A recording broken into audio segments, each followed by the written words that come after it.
What happens when the people who are supposed to be sitting inside classrooms are forced to sit on the roads right outside them? And that is the uncomfortable question emerging from a series of student protests across Uttar Pradesh. And these are not protests over a syllabus, a difficult examination, or a school rule. Students are taking to the streets demanding something far more basic: teachers, regular classes, proper food, medical facilities, basic infrastructure, and transparency over the fees that they are submitting. In Lucknow, around 200 to 250 girls from Prakash Narayan Sarvodaya Vidyalaya for girls marched nearly 2.5 kilometers from their campus to Dubagga Kanpur bypass. It was raining. All of this happened amidst heavy rainfall. They formed a human chain, blocked the road, and demanded that senior officials, even the chief minister, listen to them. Their biggest complaint: teacher shortages. The students say only a few classes are being conducted, with crucial subjects like physics, chemistry, and biology affected. And these aren't primary school children with years of schooling ahead of them. Many are high school and senior secondary students staring at their board examinations. What makes the episode even more striking is that the boys from the same school had protested just days earlier, raising similar concerns. Officials eventually intervened, took the students back to campus with some promises. God knows whether they're going to be fulfilled or not. The state's welfare minister, Asim Arun, has said guest teachers had been hired earlier, but their continuation was affected by a case before the Allahabad High Court. He has also said action would be taken against officials responsible for the teacher shortage. But then comes the bigger question: why did these children have to block a road before someone finally listened? And Lucknow isn't an isolated case. We've got visuals from Azamgarh. Students of private inter-college skipped classes and protested over teacher shortages, fee-related concerns, and other alleged irregularities. One of their central demands was a chemistry teacher. They say they were assured one would be made available within 48 hours. What's happened on that particular front? The students also questioned an additional 500 rupee charge along with other fees collected under different heads: library charges, book fees. And this is where the story becomes bigger than just one school, one city, one state, one particular protest. We're watching a generation that is increasingly willing to question authority publicly when institutional channels don't appear to work. Gen Z did it. Now the Gen Alpha is doing it too. And they are digital natives. They are vocal. They organize quickly. And they are increasingly unwilling to accept that problems inside their schools should simply be endured. Of course, blocking roads is not the ideal way to resolve a grievance, but perhaps the more uncomfortable question is, what does it say about our education system when children feel that the only way to be heard is to leave the classroom and enter the street? Because teachers, safe infrastructure, decent food, and quality education aren't special demands, they're basics. They're the minimum we owe to our children. Let's take this forward with our educationist on the broadcast tonight. Professor C.B. Sharma continues to be with us. Professor Sharma, yet again, many thanks for taking out the time. You've been with us, helping us decode anything and everything related to the students' issues. It was the Gen Z at Jantar Mantar. It was the NEET examination that we spoke about, the reforms that we've been speaking about. Only yesterday we were talking about a different aspect related to the students. But now we've seen these visuals time and again, right from Lucknow to Azamgarh, as basic as demanding a teacher. And look at this demand. The call says, we need a chemistry teacher because our future is burning like acid. Kabir, why are you surprised? I have been saying this on television channels for last 6 years. Why should the government care for these children? They are not voters. Government cares for only those who vote. And children are not voters. When I said it for the first time in 2020 during the COVID, that the government doesn't care for my children because they are not voters. They were not given proper gadgets and equipments and 5G connectivity. What would happen? But let me give you some data. I have been talking about it, that you charge primary education cess in year 2000.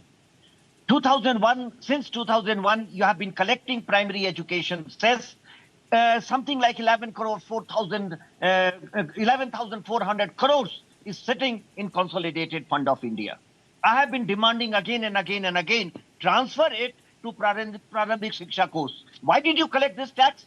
For whom did I pay this tax? If it is not spent on primary education, why is the government sitting on it? The government has spent this money in doling out freebies for votes. Spend it on my children and there won't be complaint. Now, the Joint Parliamentary Committee, which submitted their school report only last week, has said that 73% of their school children who are brought with great difficulty to class 1.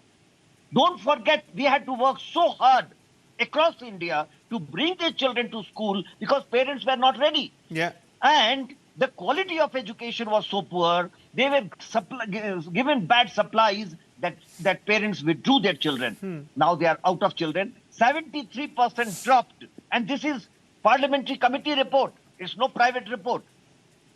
No individual has given this. So the Parliamentary Committee accepts that 73% of those who were brought to school with great difficulty dropped out of school because you did not provide quality education. Don't forget, poor people don't understand quality. Yeah. Go and read the probe report. We interviewed a lady in Rajasthan who was a manual worker and her daughter was sitting beside. We asked the question, why is your daughter here today? And she said, बाबू ये पढ़ती थी, इसको निकाल लिया क्योंकि कुछ सीखती नहीं थी. And do you know, Kabir, what's the ask then? बाबू मेरे बेटी को वही शिक्षा मिलेगी जो तुम्हारे बच्चे को मिलती है. Yeah. So don't fool the country. You are fooling the poor children by not providing them quality education. I absolutely agree with you. I absolutely agree with you. I'm reminded of a quote from the movie Karate Kid. It says, "There's never a bad student. It's always a bad teacher. Never a bad student. Always a bad teacher." We're seeing the Gen Z and now the Gen Alpha, Professor Sharma, becoming much more vocal, willingly and publicly challenging the authorities out there on the streets. Now, many people are looking at this as student indiscipline. Yesterday, we were talking about how audits in the school need to have a check, a balance.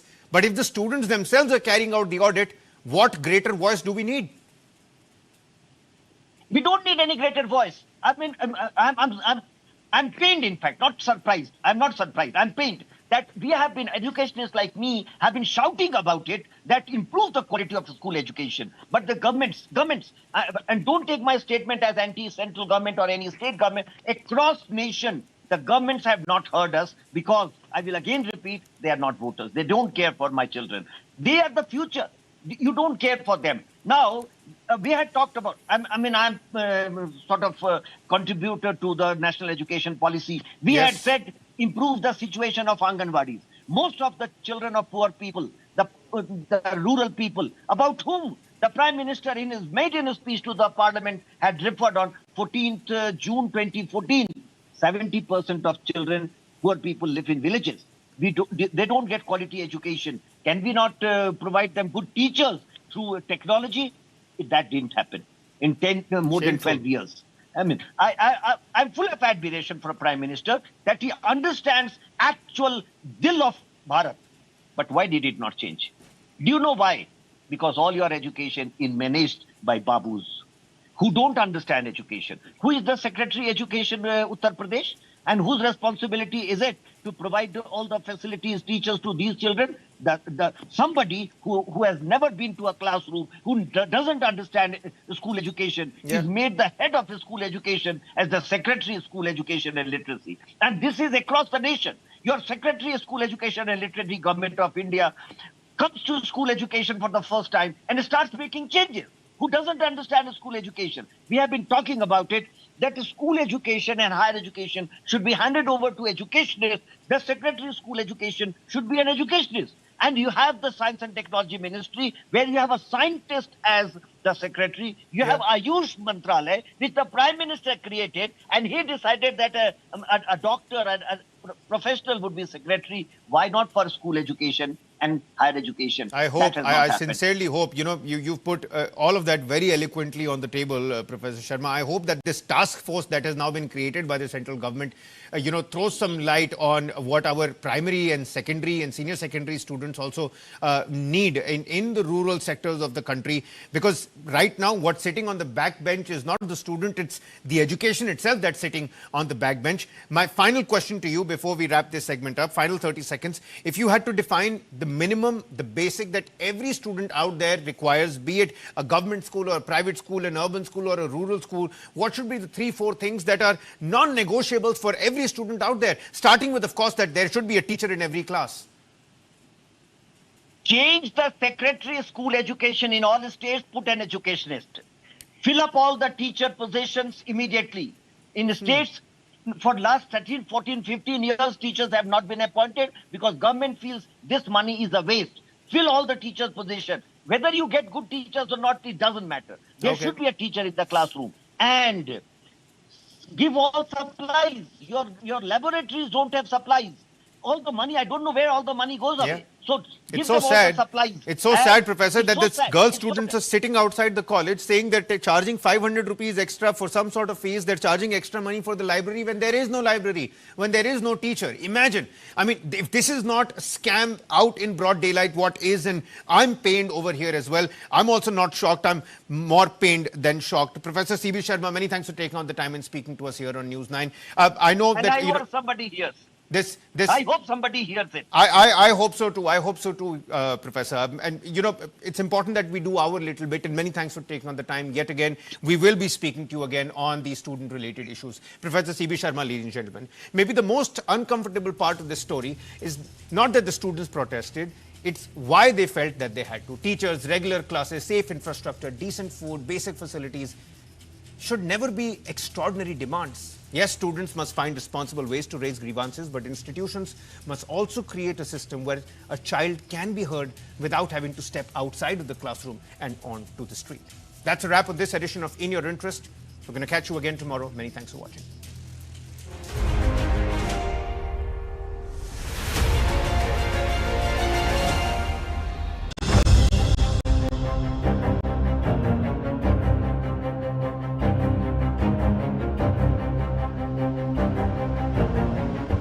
The fallout from the deadly ambush on the church leaders in Manipur is now rapidly escalating across the hill districts.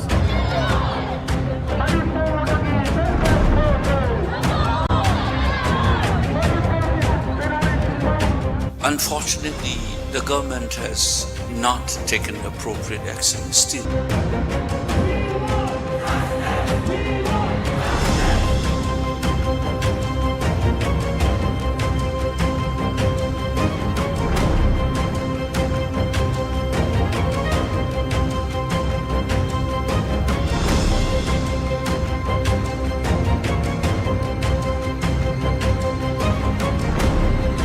Commitment to the stories that come out from Northeast, and we'll continue them.